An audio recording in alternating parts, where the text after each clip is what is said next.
Indira était une élève modèle, brillante, disciplinée et ambitieuse. Elle incarnait la perfection aux yeux de ses professeurs et de ses camarades du collège Liebermann, l'un des établissements les plus prestigieux du pays. Elle dominait sa classe avec des résultats impressionnants, suscitant autant d'admiration que de jalousie. Mais ce qui la rendait encore plus remarquable, c'était sa beauté naturelle. Ses longs cheveux noirs soigneusement attachés en chignon, son teint lisse et lumineux, son regard vif et expressif. Elle n'avait pas besoin de maquillage pour briller. Pourtant, cette beauté, qui aurait dû être un simple atout, allait bientôt devenir la source de sa chute. Chaque matin, Indira traversait les couloirs de l'école sous les murmures des autres élèves. Alors, regarde-la, toujours impeccable, toujours parfaite. Pas étonnant que les professeurs l'adorent. Mais Indira ne se préoccupait pas de ces chuchotements. Son objectif était clair, être la meilleure coûte que coûte. En classe, elle s'installait toujours au premier rang, absorbant chaque parole de ses enseignants. Sa main était la première à se lever, et ses réponses étaient toujours précises et brillantes. Monsieur Takam, son professeur de mathématiques, ne cachait pas son admiration. Il lui lançait souvent des regards insistants, comme s'il oubliait un instant qu'il parlait à une élève. Impressionnant comme toujours, Indira, disait-il après chacune de ses démonstrations au tableau. De son côté, Monsieur Meka, le professeur de littérature, ne tarissait pas d'éloges sur ses dissertations. Une réflexion digne d'une universitaire, disait-il en feuilletant ses copies, un sourire admiratif au coin des lèvres. Indira, concentrée sur ses études, ne remarquait pas ces signes. Elle ne voyait pas que sa beauté devenait une distraction, non seulement pour ses camarades, mais aussi pour certains de ses professeurs. Tout changea le jour où Brenda, une de ses camarades de classe, décida d'intervenir. Un après-midi, alors qu'Indira restait en salle d'études pour réviser, Brenda s'approcha d'elle avec un sourire en coin. « Tu travailles encore ? » ?»« Sérieux, Indira, tu n'as même pas besoin de te fatiguer autant. » Indira leva les yeux, intriguée. « Que veux-tu dire ?» Brenda s'assit face à elle, croisant les bras. Elle dit « Arrête, tu n'as jamais remarqué comment les profs te regardent ? Surtout Monsieur Takam et Monsieur Meka, ils sont complètement sous ton charme. » Indira fronça les sourcils, visiblement mal à l'aise. « Ce sont mes professeurs, Brenda, rien de plus. » Brenda rit doucement, l'air amusé. « Tu pourrais obtenir tout ce que tu veux d'eux, juste avec un sourire, pas besoin de bosser comme une dingue. » Indira resta silencieuse. Jamais elle n'avait envisagé une telle chose. Elle avait toujours cru que seule l'intelligence comptait, mais ce soir-là, alors qu'elle rentrait chez elle, ces paroles résonnaient dans son esprit. Et si Brenda avait raison, avait-elle ignoré un pouvoir qu'elle possédait sans le savoir? Dans sa chambre, au lieu de plonger immédiatement dans ses cahiers comme d'habitude, elle s'arrêta devant son miroir, elle observa son reflet avec un regard nouveau, ses yeux pétillaient d'intelligence, mais aussi d'une beauté qu'elle avait toujours sous-estimée. Le lendemain matin, pour la première fois, Indira prit une décision qui allait tout changer. Elle appliqua une fine couche de fond de teint, un peu de blush et une touche de gloss. Elle laissa ses cheveux détachés, leur permettant de tomber en vagues douces autour de son visage. Dès qu'elle arriva au collège Liebermann, elle sentit immédiatement la différence. Les regards étaient plus insistants, les murmures plus bruyants. Même certains professeurs eurent un sursaut en la voyant passer. Pendant le cours de mathématiques, alors que Monsieur Takam distribuait un test surprise, Indira ressentit un instant de panique. Elle n'avait pas étudié comme d'habitude. Puis, elle se souvint des paroles de Brenda. Lorsque Monsieur Takam passa près d'elle pour récupérer sa copie, elle leva doucement les yeux vers lui et lui adressa un sourire. « Monsieur Takam, j'espère avoir bien réussi. Je tiens vraiment à maintenir mes bonnes notes dans votre classe. » Le professeur sembla déstabilisé. « Je suis sûre que tu as fait du bon travail, Indira. Tu es une élève exceptionnelle. » Le lendemain, lorsqu'il rendit les copies corrigées, Indira fut stupéfaite. Un score parfait. Pourtant, elle savait qu'elle n'avait pas répondu correctement à toutes les questions. Alors, encouragée, elle tenta la même approche avec d'autres enseignants. Un sourire ici, une phrase douce là, et soudainement, elle obtenait d'excellentes notes sans avoir à fournir autant d'efforts. Pendant un moment, cela lui sembla être une bénédiction. Elle pouvait enfin se reposer au lieu de passer des nuits à réviser. mais elle ne remarqua pas immédiatement la rancœur grandissante autour d'elle. Ses camarades comprirent vite que ces notes n'étaient plus dues uniquement à son intelligence. Des murmures commencèrent à circuler dans les couloirs. Elle croit qu'on ne voit pas son petit manège. Elle charme les profs et lui donne de bonnes notes.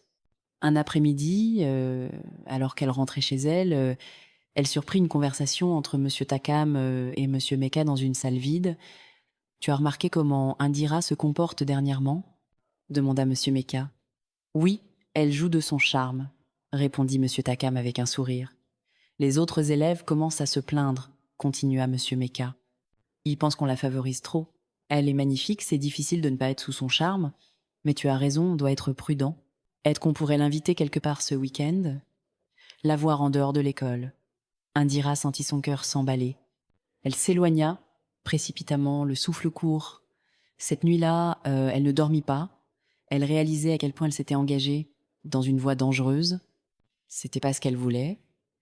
Le lendemain, elle retrouva Brenda et lui expliqua ce qu'elle avait entendu. « Alors, je crois que j'ai fait une erreur, » murmura-t-elle. « Les professeurs attendent plus que des sourires. » Brenda haussa les épaules. « Alors, donne-leur ce qu'ils veulent. » Indira recula, horrifiée. « Non, c'est mal. Je n'aurais jamais dû commencer tout ça. » Ensuite, elle tourna les talons et s'éloigna, ignorant le regard noir que Brenda lui lançait. Mais il était déjà trop tard. Dès qu'Indira entra dans la cour du collège Liberman ce matin-là, elle sut que quelque chose n'allait pas. Les élèves étaient regroupés en petits cercles, murmurant et jetant des regards furtifs dans sa direction. L'air était chargé d'une tension étrange. Lorsqu'elle arriva dans sa classe, un silence pesant s'abattit. Toutes les têtes se tournèrent vers elle, et pour la première fois, ce n'était ni de l'admiration ni de la jalousie qu'elle lisait dans leurs yeux. C'était du mépris. Brenda, assise sur une table au fond de la salle, croisa les bras avec un sourire cruel. « Eh bien, regardez qui voilà, notre petite préférée des professeurs, ou devrais-je dire, la traînée de l'école. » Un éclat de rire général traversa la classe. Indira sentit une vague de chaleur lui monter au visage. « Qu'est-ce que tu racontes ?» lança-t-elle, la voix tremblante. « Tu ne vois pas ? Tout le monde est au courant maintenant, » reprit Brenda, son sourire s'élargissant. « Pourquoi les professeurs te donnent-ils de bonnes notes ? En échange de quoi exactement ? » « C'est faux !» cria Indira, les larmes lui montant aux yeux. « Je n'ai jamais fait ça. »« Ah bon ? Alors pourquoi te favorise-t-il autant ? Pourquoi es-tu toujours la mieux notée, même quand tu ne travailles pas ? Pourquoi ?» Les murmures s'amplifiaient dans la salle. Indira chercha du regard un soutien, une amie qui prendrait sa défense, mais même celle qui lui parlait autrefois détournait le regard. Soudain, la porte de la salle s'ouvrit brusquement. Madame Agatha, la directrice du collège Liberman, entra avec un regard sévère. « Indira, viens immédiatement dans mon bureau. » Le silence devint encore plus pesant.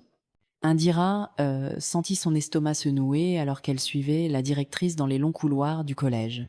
Lorsqu'elle entra dans le bureau de Madame Agatha, elle trouva ses parents assis en face de la directrice, leur visage marqué par l'incompréhension et l'inquiétude. « Indira, » commença la directrice d'une voix froide, « nous avons reçu de nombreuses plaintes de parents et d'élèves à ton sujet. »« Mais c'est faux !» se défendit-elle immédiatement. « Ce ne sont que des rumeurs. Mais l'image du collège Liberman est en jeu. De plus, plusieurs enseignants ont confirmé que ton comportement avec eux était inapproprié. » Madame Agatha l'interrompit d'un geste de la main. « Que ce soit vrai ou non, le problème est que ta réputation est désormais irrécupérable ici. » Indira sentit son cœur s'effondrer. « Qu'est-ce que ça veut dire ?» murmura-t-elle, la gorge sèche. La directrice poussa un soupir. « Nous n'avons pas d'autre choix que de t'expulser du collège Liberman. » Les mots résonnèrent dans la pièce comme une sentence irrévocable. Indira se sentit prise de vertige. Son avenir venait de s'effondrer en un instant. Elle tourna la tête vers ses parents. Son père était figé, le regard sombre. Sa mère ferma les yeux un instant avant de secouer lentement la tête. « Non », souffla Indira, les larmes coulant enfin sur ses joues. Elle voulait crier, protester, mais aucune parole ne sortit. Quelques heures plus tard, elle quittait définitivement le collège Liberman, ses affaires entassées dans un carton. Les élèves la regardaient partir avec une satisfaction cruelle. Brenda se tenait parmi eux, un sourire de victoire sur le visage. Indira marcha la tête baissée, honteuse, brisée. Son monde venait de s'effondrer. Les jours suivants furent un tourbillon de discussions et de décisions difficiles. Ses parents, dépassés par les événements, avaient cherché une solution en urgence. Changer d'école était la seule issue possible. Il faut qu'elle reprenne vite les cours, avait insisté son père d'un ton ferme. Mais où? Le temps presse. Après plusieurs démarches, ils avaient réussi à obtenir une place pour elle dans un nouveau lycée, le lycée bilingue de Daido. C'était pas un établissement de prestige comme Liberman, mais c'était l'un des rares qui acceptait encore des inscriptions en cours d'année. Le matin de sa nouvelle rentrée, Indira enfila son nouvel uniforme, bien différent de celui du collège Liberman. Son cœur battait fort à l'idée de tout recommencer dans un endroit où personne ne l'attendait vraiment. Lorsqu'Indira franchit les grilles du lycée bilingue de Daido, elle sentit immédiatement les regards posés sur elle. C'était pas la première fois qu'on la regardait, mais cette fois c'était différent. Les murmures suivaient ses pas comme une ombre. C'est elle, la fille du collège Liberman. J'ai entendu dire qu'elle s'est fait virer pour une sale histoire. Qu'est-ce qu'une élève d'un lycée de riches vient faire ici? Indira fit semblant de ne rien entendre et avança la tête haute, mais chaque mot lui transperçait le cœur. Elle savait que ce ne serait pas facile. Elle savait que son passé la poursuivrait. Dans la cour du lycée, les élèves se regroupaient en petits cercles en attendant l'assemblée du matin. Elle tenta de se fondre dans la foule, mais son uniforme trop bien ajusté et son allure soignée la faisaient ressortir. Peu après, le directeur, Monsieur Simo, un homme imposant avec un regard perçant, monta sur l'estrade et s'éclaircit la gorge. Bonjour à tous. Aujourd'hui, nous accueillons une nouvelle élève, Indira Mbang. Avance-toi. Le cœur d'Indira s'accéléra alors qu'elle avançait lentement vers l'estrade. Elle sentait des centaines de regards peser sur elle. Voici Indira Mbang. Elle rejoint notre établissement après avoir étudié au collège Liberman. Je compte sur vous pour bien l'accueillir. Un brouhaha parcourut les élèves. Certains échangeaient des regards curieux, d'autres haussaient les sourcils. Après l'assemblée, Indira se dirigea vers sa nouvelle classe. Elle choisit une place au fond, espérant passer inaperçue, mais à peine s'était-elle assise qu'une fille aux cheveux courts teintés de rouge s'installa à côté d'elle avec un sourire en coin. « Salut, je suis Queen. Et toi, t'es la nouvelle, non? Celle qui vient du collège chic ?» Indira hocha la tête. « Oui, c'est moi, enchantée. » Queen se pencha vers elle et chuchota « Pourquoi t'as quitté Liberman? Ça devait être grave pour que tu finisses ici. » Indira sentit son estomac se nouer. Elle n'eut pas le temps de répondre. « Moi, je sais pourquoi elle est là. » Lança une voix moqueuse au fond de la classe. Tous les regards se tournèrent vers un garçon assis sur une table, un sourire narquois sur le visage. Mon cousin est au collège Liberman et il a entendu dire qu'une fille couchait avec les profs pour avoir de bonnes notes. C'était toi, non? Un silence pesant s'abattit sur la classe. Indira sentit une brûlure dans son estomac. Elle regarda autour d'elle, cherchant une trace de soutien, mais les autres élèves attendaient juste sa réaction, curieux de voir comment elle allait répondre. « C'est faux! Ce ne sont que des rumeurs, » dit-elle fermement. Le garçon ricana. « Ouais, c'est ce qu'elles disent toutes. » Sinon, pourquoi quitter une école aussi prestigieuse? Queen regarda Indira, les yeux ronds. « C'est vrai? On t'a vraiment viré pour ça? » Indira sentit la colère monter en elle. « Je vous ai dit que c'est pas vrai. Je suis ici pour étudier, pas pour écouter vos bêtises. » Le professeur entra à ce moment-là, interrompant la conversation. Mais pendant tout le cours, Indira pouvait sentir les regards sur elle. Les rumeurs l'avaient déjà précédée, les jours suivants furent un cauchemar pour Indira, peu importe où elle allait, les chuchotements la suivaient comme une ombre. Lorsqu'elle passait dans les couloirs, certains élèves s'arrêtaient de parler pour la fixer du coin de l'œil, d'autres riaient à voix basse dès qu'elle était à proximité. Les pires étaient ceux qui n'avaient même pas besoin de parler. Leur regard suffisant, empli de jugement, en disait long. Elle tentait d'ignorer, de se concentrer sur ses cours, mais même les enseignants semblaient la traiter différemment. Certains l'observaient avec méfiance, d'autres faisaient comme si elle n'existait pas, elle n'était plus l'élève brillante du collège Liberman. Ici, elle était juste la fille du scandale. Le seul rayon de lumière dans toute cette obscurité fut Queen. Contrairement aux autres, Queen ne la regardait pas avec jugement. Un jour, alors qu'Indira s'isolait sous un arbre dans la cour pour éviter les moqueries, Queen s'approcha d'elle avec un sachet de beignets en main. « Alors, tu comptes rester toute seule jusqu'à la fin de l'année ?» Indira leva les yeux. Je n'ai pas vraiment d'autre choix. Queen haussa les épaules avant de s'asseoir à côté d'elle. Écoute, je suis pas du genre à juger les gens. Je sais que ce lycée est plein de rumeurs, alors je préfère me faire ma propre idée. Indira sentit son cœur se détendre légèrement. Merci, Queen. La jeune fille lui tendit un beignet. Tiens, c'est mon moyen d'accueillir les nouveaux. Indira sourit timidement avant d'accepter. C'était la première fois depuis longtemps qu'elle se sentait un peu moins seule. Les semaines passèrent et malgré les difficultés, Indira retrouva peu à peu goût aux études. Elle s'efforça d'ignorer les chuchotements et de se concentrer sur ses cours, mais ce n'était plus aussi facile qu'avant. Au collège Lieberman, tout semblait lui venir naturellement, la reconnaissance, les encouragements des professeurs, le respect de ses camarades. Ici, elle devait se battre pour chaque chose. Un jour, alors qu'elle révisait en salle d'études, elle surprit un groupe d'élèves concentrés autour d'un manuel. Ken Fak, un garçon sérieux et studieux, était en train d'expliquer une notion difficile à ses camarades. Indira hésita un instant avant de s'approcher. « Je peux me joindre à vous ?» demanda-t-elle d'une voix timide. Tous tournèrent la tête vers elle. Un silence s'installa. Une fille aux tresses longues croisa les bras. « Pourquoi ? T'as besoin d'aide ? T'as plus tes contacts spéciaux pour t'arranger les notes ?» Rire moqueur. Silence. Indira sentit une vague d'humiliation monter en elle, mais elle resta droite. « Je veux juste apprendre. » Ken Fak observa la scène en silence, avant de pousser un cahier vers elle. « Alors, assieds-toi. » Indira s'installa, reconnaissante.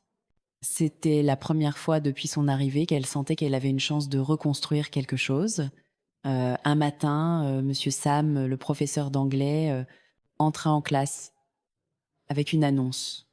Nous organisons un concours d'écriture cette année. L'attention de la classe s'éveilla légèrement.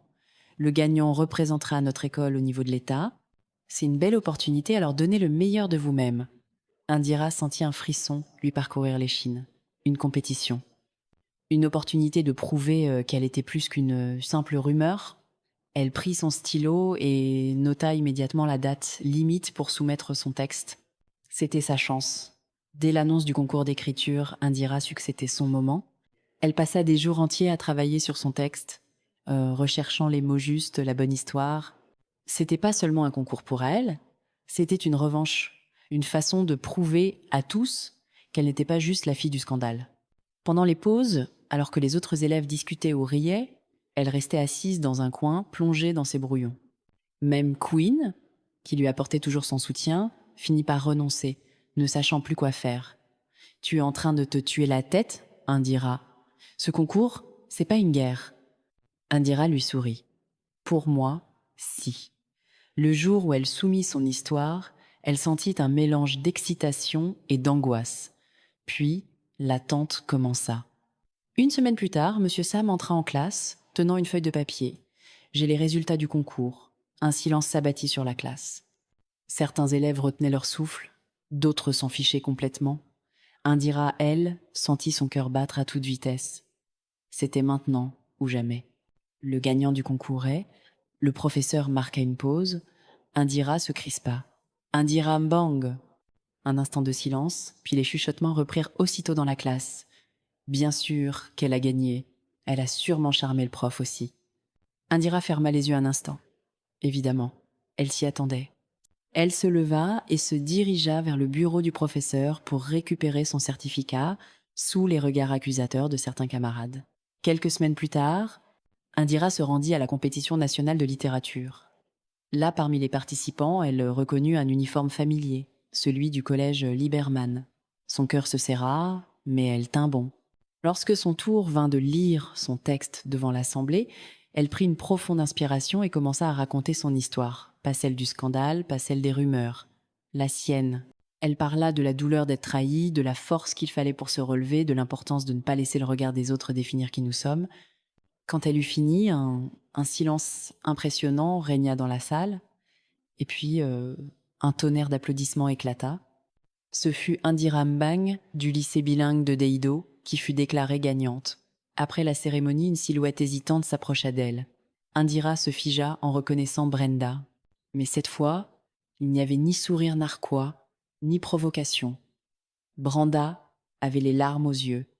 Indira, est-ce que tu peux me pardonner? Indira croisa les bras. Pourquoi? Parce que c'est moi qui ai lancé la rumeur. C'est moi qui ai menti sur toi. J'étais jalouse et j'ai détruit ta vie. Indira sentit une colère sourde monter en elle. Tout ce qu'elle avait subi. Pourquoi? Elle s'apprêtait à tourner les talons, mais Brenda ajouta d'une voix tremblante, « Si tu veux que je te prouve que je regrette, je vais dire la vérité à tout le monde. » Indira s'arrêta. Elle fixa Brenda un long moment, puis hocha la tête. « Fais-le. » Le lendemain, une vidéo circula sur les réseaux sociaux. Brenda y avouait tout. Elle expliquait comment elle avait menti sur Indira, comment elle avait exagéré des faits et manipulé les autres élèves. L'impact fut immédiat. Les professeurs du collège Lieberman, qui avaient encouragé les accusations, furent renvoyés. Et au lycée bilingue de Deido, les élèves cessèrent enfin de murmurer derrière le dos d'Indira. Un matin, alors qu'elle se rendait en classe, elle fut arrêtée par Monsieur Simo, le directeur du lycée. « Indira !» Elle se retourna. « Oui, monsieur. » Le directeur lui sourit. « Je voulais te dire, je suis fière de toi. Tu as prouvé que tu es une élève exceptionnelle. Ce lycée a de la chance de t'avoir. » Indira sentit les larmes lui monter aux yeux. Elle s'inclina légèrement. « Merci, monsieur. Vous m'avez donné une seconde chance et je suis reconnaissante. » Elle n'était plus la fille du collège Lieberman. Elle n'était plus une élève expulsée, une paria ou une victime. Elle était Indira Mbang, du lycée bilingue de Deido, une élève brillante, une amie fidèle, une championne d'écriture, et cette fois, elle n'avait plus rien à prouver. Au lycée bilingue de Deido, elle devint l'élève modèle, un phare d'inspiration pour tous. Son histoire, un témoignage vibrant de résilience et de persévérance. Merci d'avoir suivi cette histoire jusqu'à la fin. Un immense merci à tous ceux qui me suivent. Votre soutien est ma plus grande motivation. J'adorerais connaître vos impressions sur l'histoire que vous venez de découvrir, alors n'hésitez pas à laisser un commentaire ci-dessous. Si vous avez apprécié cette vidéo, pensez à vous abonner à ma chaîne pour ne rien manquer de mes prochaines vidéos et à la partager massivement autour de vous.